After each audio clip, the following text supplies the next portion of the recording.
Everyone, welcome to all of you. आज हम करेंगे इंडियन इकोनॉमी के फर्स्ट चैप्टर के MCQs, Indian economy on the eve of independence के। कल हमने मैक्रो इकोनॉमिक्स के एक चैप्टर के एमसीक्यूज कवर किए थे, जिसमें हमने पूरे चैप्टर को रिवाइज किया था। एक दिन हम मैक्रो इकोनॉमिक्स करेंगे, नेक्स्ट हम इंडियन इकोनॉमी करेंगे। तो आज इंडियन इकोनॉमी की टर्न है। और अगर अभी तक आपने चैनल को सब्सक्राइब नहीं किया तो चैनल को सब्सक्राइब कर लेना, जिससे डेली वीडियोज़ की अपडेट आपको मिलती रहेंगी। So let's start. और इन क्वेश्चंस की पीडीएफ भी आपको डिस्क्रिप्शन बॉक्स में मिल जाएगी। फर्स्ट क्वेश्चन है, dash was the main source of livelihood for the most of people during the colonial rule. Colonial rule मतलब जब ब्रिटिशर्स हम पे रूल करते थे, उस टाइम पे मेन सोर्स ऑफ लिवलीहुड लोगों का क्या था, लोग कैसे अपना सर्वाइवल करते थे, क्या काम करते थे। ड्यूरिंग द कॉलोनियल रूल जो हमारी पॉपुलेशन थी ना इंडिया की, उसका 70% से भी ज़्यादा पार्ट, यानी 70% से भी पॉपुलेशन का ज़्यादा पार्ट किस पे डिपेंड था, एग्रीकल्चर पे डिपेंड था। हमारे मेन सोर्स ऑफ ऑक्यूपेशन क्या था, एग्रीकल्चर। नेक्स्ट क्वेश्चन पढ़ते हैं, which industry received the major setback during the colonial rule. जब ब्रिटिशर्स हम पे रूल करते थे तो कौन सी इंडस्ट्रीज हमारी एकदम सेटबैक में चली गई थी, यानी बहुत ही जिसकी सिचुएशन खराब हो गई थी, जो इंडस्ट्री बिल्कुल ख़त्म हो गई थी। इसके ऑप्शंस पढ़ते हैं। फर्स्ट है सीमेंट, सेकंड है handicraft, third paper, iron and steel. Cement industry, paper industry, iron and steel industry, इन सब में से कोई भी इंडस्ट्री इंडिया में नहीं थी। जो मेन इंडस्ट्रीज इंडिया में जो कि वर्ल्ड वाइड फेमस थी वो थी हैंडीक्राफ्ट था इंडिया का, जो कि पूरे वर्ल्ड में फेमस होता था, जिसका इंडिया एक्सपोर्ट भी करता था लार्जर क्वांटिटी में। लेकिन कब करता था, ब्रिटिश रूल से पहले करता था। जब ब्रिटिशर्स आए तो ब्रिटिशर्स ने कुछ ऐसी पॉलिसीज़ लेके आए, उन्होंने ऐसी पॉलिसीज स्टार्ट कर इंडिया में, जिससे क्या हुई, जो हमारी हैंडीक्राफ्ट इंडस्ट्री थी ना वो बिल्कुल ही ख़त्म हो गई। उन्होंने क्या किया था, ज़्यादा टैक्सेस लगाने स्टार्ट कर दिए थे और कैपिटल गुड्स लेके आते थे वो ब्रिटेन से। जो कैपिटल गुड्स का प्राइसेस होता था वो कम होता था, और जो हैंडीक्राफ्ट गुड्स होते थे, क्योंकि वो हाथ से बनते थे तो उनका प्राइस ज़्यादा होता था, तो उनको कोई ख़रीदता नहीं था। तो ऐसी इसने बहुत सारी पॉलिसीज़ चलाई थी ब्रिटिशर्स ने, जिसकी वजह से जो हमारी हैंडीक्राफ्ट इंडस्ट्रीज थी वो ख़त्म हो गई धीरे धीरे। तो इसका आंसर क्या आएगा, हैंडीक्राफ्ट। नेक्स्ट क्वेश्चन है हमारा, occupational structure refers to. Occupational structure का मीनिंग क्या होता है। फर्स्ट ऑप्शन इसमें हमें दे रखा है, distribution of working force among the different occupations. इसका क्या मतलब है कि जितने भी हमारी इकॉनमी में एक ऑक्यूपेशंस होते हैं, मेनली हमारी इकॉनमी के अंदर 3 सेक्टर्स होते हैं, प्राइमरी, सेकेंडरी और टर्शरी। तो तीनों सेक्टर के अंदर कितने कितने लोग काम करते हैं, यानी कि जो वर्किंग फोर्स है वो कैसे डिस्ट्रीब्यूट है, कौन कौन से ऑक्यूपेशन में काम करती है। तो ऑक्यूपेशनल स्ट्रक्चर क्या होता है, ऑक्यूपेशनल स्ट्रक्चर हमें यही बताता है कि हमारी इकॉनमी के अंदर जितने भी ऑक्यूपेशन है, मेनली 3 सेक्टर्स है, तो तीनों सेक्टर्स में कितने लोग काम करते हैं। प्राइमरी सेक्टर में कितने लोग इन्वॉल्व है, सेकेंडरी सेक्टर में कितने लोग काम करते हैं, टर्शरी में कितने काम करते हैं। तो इसका आंसर क्या होना चाहिए, फर्स्ट। लेकिन हम सारे पॉइंट्स को भी एक बार रीड करते हैं, क्या पता कोई और बेटर आंसर मिल जाए। Size of working force in a country, इसका मीनिंग है कि हमारी कंट्री के अंदर कितना वर्किंग फोर्स है, यानी कितने लोग काम करते हैं, और फिर उसके अंदर कितना कितना डिस्ट्रीब्यूशन होता है, कितने मेल्स काम करते हैं, कितने फीमेल्स काम करते हैं। तो ये तो रॉन्ग है। नेचर ऑफ डिफरेंट ऑक्यूपेशन, कौन कौन से डिफरेंट ऑक्यूपेशंस होते हैं। Number of people living in a country, ये नहीं हो सकता। तो राइट आंसर क्या हुआ, distribution of working force among the different occupation. तो ये इसका राइट आंसर है। क्वेश्चन नंबर 4 है, more than half of Indian foreign trade was restricted to. यानी कि जो इंडिया का फॉरेन ट्रेड था ना, वो हाफ से ज़्यादा कौन सी कंट्री के साथ रिस्ट्रिक्टेड था, कौन सी कंट्री के साथ होता था। फर्स्ट ऑप्शन है चाइना, सेकेंड ऑप्शन है श्रीलंका, थर्ड है ब्रिटेन, डी है कोरिया। तो जो ब्रिटिशर्स थे ना, उन्होंने मेनली जो इंडिया का फॉरेन ट्रेड था ना वो किसके साथ कर रखा था, ब्रिटेन के साथ। बाकी किसी दूसरी कंट्री में वो इंडिया का सामान जाने ही नहीं देते थे। ठीक है, क्या बना दिया था उन्होंने इंडिया को, net exporter of primary product and importer of finish products. यहाँ से रॉ मटेरियल लेके जाते थे ब्रिटेन में और वहाँ से फिनिश गुड बना के इंडिया में वापस बेचते थे। तो उन्होंने क्या कर रखा था, इंडिया के फॉरेन ट्रेड पे एक मोनोपोली थी उनकी कि वो सिर्फ किससे ज़्यादा ट्रेड करते थे, ब्रिटेन से ही ज़्यादा ट्रेड करते थे। बाकी सारी कंट्रीज़ से इंडिया का एक्सपोर्ट नहीं होता था। ठीक है, तो इसका आंसर आएगा ब्रिटेन। नेक्स्ट क्वेश्चन है question number 5th, which year is described as year of great divide? कौन से ईयर को बोला गया है year of great divide? Option first है 1931, सेकंड है 1921, थर्ड है 1941, डी है 1911। तो इसका राइट आंसर है 1921। ईयर ऑफ ग्रेट डिवाइड 1921 को क्यों बोला गया है, वो इसलिए क्योंकि 1921 से पहले ना जो इंडिया की पॉपुलेशन थी ना, वो कभी तो इंक्रीज़ होती थी, कभी डिक्रीज़ होती थी। इससे पहले जितनी बार भी सेंसस हुआ था ना, 1901 में, 1911 में, उसमें कभी पॉपुलेशन ज़्यादा हो जाती थी, कभी कम हो जाती थी। लेकिन आफ्टर 1921 इंडिया की जो पॉपुलेशन थी ना, वो कंसिस्टेंट हो गई थी, यानी कि इंक्रीज़ हो रही थी। उसके बाद 1921 के बाद इंडिया की पॉपुलेशन कभी डिक्रीज़ नहीं हुई है, हमेशा इंक्रीज़ हुई है, कंसिस्टेंट रही है, इसलिए इसको बोला जाता है ईयर ऑफ ग्रेट डिवाइड। अब हम करते हैं नेक्स्ट क्वेश्चन। नेक्स्ट क्वेश्चन है, first rail in Indian railways began its operation in 1953। क्या जो फर्स्ट रेलवेज कब स्टार्ट हुई थी? 1953 में। हमें बताने की स्टेटमेंट ट्रू है या फॉल्स है? ये स्टेटमेंट एब्सोल्युटली रॉन्ग है, फॉल्स है, क्योंकि जो फर्स्ट रेल थी ना, वो कब हुई थी? इन 1853 में, not in 1953।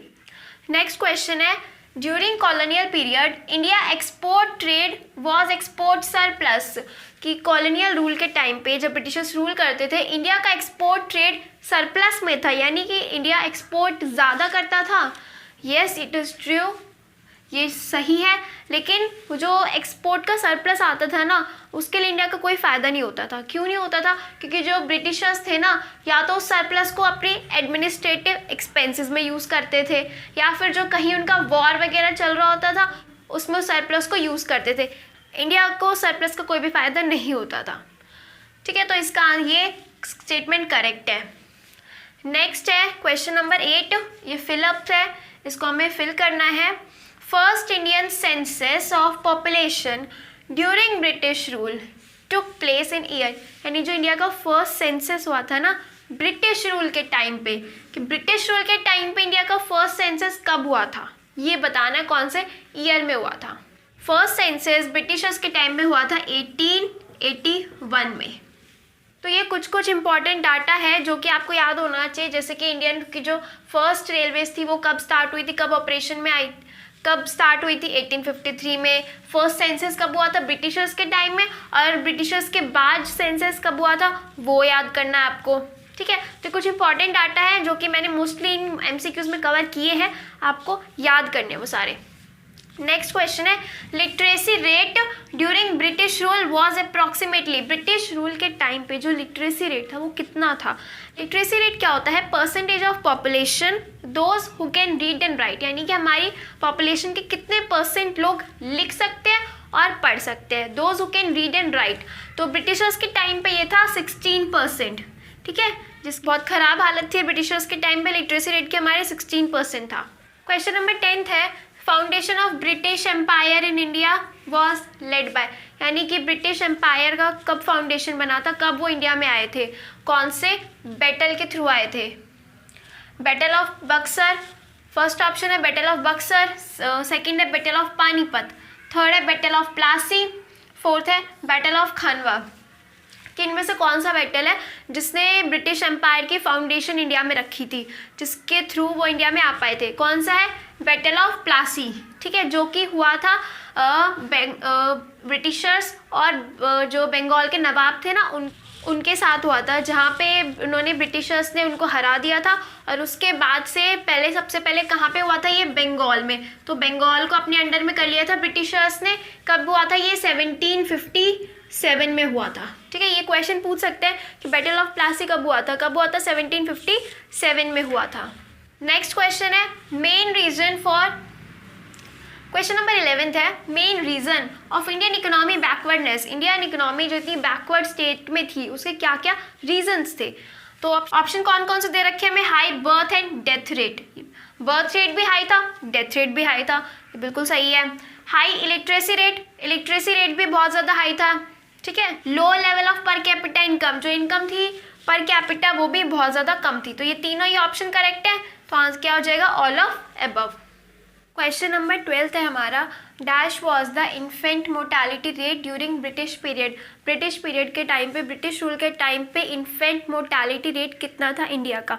Infant mortality rate क्या होता है, number of infants die before reaching 1 age, यानी कि 1 साल पहले से ही 1000 में से जितने बच्चे मर जाते हैं उनको उस रेट को हम बोलते हैं इन्फेंट मोर्टालिटी रेट। यानी कि अगर 1000 बर्थ हुए हैं, 1000 में से 1 साल से पहले जितने बच्चे मर जाते हैं उसको बोलते हैं इन्फेंट मोर्टालिटी रेट। तो उस टाइम पे कितना था, 218 पर 1000। ये इन्फेंट मोर्टालिटी रेट था इंडिया का ड्यूरिंग ब्रिटिश पीरियड के टाइम पे। नेक्स्ट कुछ स्टेटमेंट्स दे रखे हैं जो हमें बतानी है ट्रू है या फॉल्स है। फर्स्ट स्टेटमेंट है, Indian economy at the time of independence was an industrial economy. कि इंडियन इकोनॉमी इंडिपेंडेंस के टाइम पे क्या इंडस्ट्रियल इकोनॉमी थी? नहीं, इंडियन इकोनॉमी हमेशा से एक एग्रीगेन इकोनॉमी रही है, यानी कि हमेशा से इंडियन इकोनॉमी एग्रीकल्चर पे डिपेंड रही है। तो ये स्टेटमेंट क्या है, फॉल्स है। नेक्स्ट स्टेटमेंट है, railways were developed by the British Raj as a means to enlarge the size of market for the British goods. Britishers क्या करते थे, इंडिया से रॉ मटेरियल लेके जाते थे और ब्रिटेन से फिनिश गुड्स लेके आते थे। तो जो फिनिश गुड्स लेके आते थे ना, उनको बेचने के लिए, सेल करने के लिए उन्हें मार्केट चाहिए होती थी। तो वो चाहते थे उनके जो भी गुड्स है ना वो इंडिया के सारे स्टेट तक जाए, ताकि ज़्यादा से ज़्यादा उनके गुड्स को मार्केट मिल सके, ज़्यादा से ज़्यादा मार्केट का साइज़ एनलार्ज हो सके, बड़ा हो सके। तो इसलिए उन्होंने रेलवेज़ को इंट्रोड्यूस किया था, रेलवेज़ को इंडिया में लेके आए थे, जिससे वो रॉ मटेरियल को एक जगह से दूसरी जगह ले जाए, और जो भी उनके गुड्स है, जो भी उनके गुड्स है उसको पूरे स्टेट तक यानी पूरी कंट्री तक वो आसानी से ट्रांसपोर्ट कर सके। तो ये क्या हो गए, ट्रू। नेक्स्ट स्टेटमेंट है, infant mortality rate refers to number of infant living per 1000 live birth. इसमें हमें दे रखा है कि इन्फेंट मोर्टालिटी रेट क्या बताता है, नंबर ऑफ इन्फेंट लिविंग, कि कितने चिल्ड्रन जो है वो लिव कर रहे हैं यानी कि जी रहे हैं, पर life 1000 live birth. Infant mortality rate हमें लिविंग की नहीं, हमें डेथ रेट बताता है, कि जितने बच्चे 1 साल की एज से पहले ही जिनकी डेथ हो जाती है वो रेट बताता है हमें infant mortality rate. Question number 16 है, what is the another name for service sector. Service sector का अनदर नेम क्या है, 3 सेक्टर होते हैं ना, प्राइमरी, सेकेंडरी और टर्शरी। तो सर्विस सेक्टर उसमें किस में आता है, सर्विस सेक्टर आता है टर्शरी में, ठीक है। प्राइमरी सेक्टर में आता है एग्रीकल्चर सेक्टर, सेकेंडरी सेक्टर में आते हैं जो हमारी स्मॉल स्केल इंडस्ट्रीज हो गई, इंडस्ट्रीज हमारी आती है सेकेंड में, और जो टर्शरी सेक्टर होता है उसमें सर्विस सेक्टर, ट्रांसपोर्ट, कम्युनिकेशन, ये सारे आते हैं सर्विस सेक्टर में। तो इसका आंसर क्या हो गया, option A, tertiary sector. Next है, what was the growth rate of per capita income in India on the eve of independence. Independence के टाइम पे जब हमें इंडिपेंडेंस मिली थी उस वक्त जो हमारी पर कैपिटा इनकम थी ना वो किस रेट से ग्रो हो रही थी, कौन से रेट से वो इंक्रीज हो रही थी। 0.5% से जो पर कैपिटा इनकम है हमारी वो ग्रो हो रही थी। तो ये डाटा आपको लर्न करना पड़ेगा। नेक्स्ट क्वेश्चन है, when where was the first iron and steel company establish. जो first iron and steel company थी वो सबसे पहले कहाँ पे इस्टेब्लिश हुई थी, कौन से इसमें। फर्स्ट ऑप्शन है कोलकाता, सेकंड है जमशेदपुर, थर्ड है पटना, फोर्थ है रांची। जो first iron and steel company establish हुई थी वो सबसे पहले हुई थी जमशेदपुर में। तो इसका राइट आंसर है जमशेदपुर। और इंडियन इकोनॉमी के जितने भी मोस्ट इम्पॉर्टेंट टॉपिक्स हैं ना, जिनके चांसेस बहुत ज़्यादा हैं आने के, जो आपको करने ही करने हैं, वो सारे टॉपिक की वीडियो मैंने बना रखी है सेपरेट, जिसको आप देख सकते हो, जिसका लिंक आपको डिस्क्रिप्शन बॉक्स में मिल जाएगा। उन टॉपिक से आपको ये आइडिया हो जाएगा कि आपको कौन से टॉपिक पे ज़्यादा फोकस करना है, कौन से टॉपिक को बहुत अच्छे से प्रिपेयर करना है। अब लास्ट के 2 क्वेश्चंस बचे हैं हमारे, इनको भी जल्दी से ख़त्म कर लेते हैं। तो व्हाट इज़ टैक्स और ड्यूटी ऑन इम्पोर्ट कॉल। जो टैक्स या ड्यूटी इम्पोर्ट्स पे लगती है उनको क्या बोला जाता है। ऑप्शन ए है एक्सपोर्ट, ऑप्शन बी है टैरिफ, ऑप्शन सी है कोटा, या फिर नन ऑफ दीज। तो जो ड्यूटी इम्पोर्ट्स पे लगती है ना, जो भी टैक्स लगता है उसको बोला जाता है टैरिफ। इसका राइट आंसर क्या है, टैरिफ।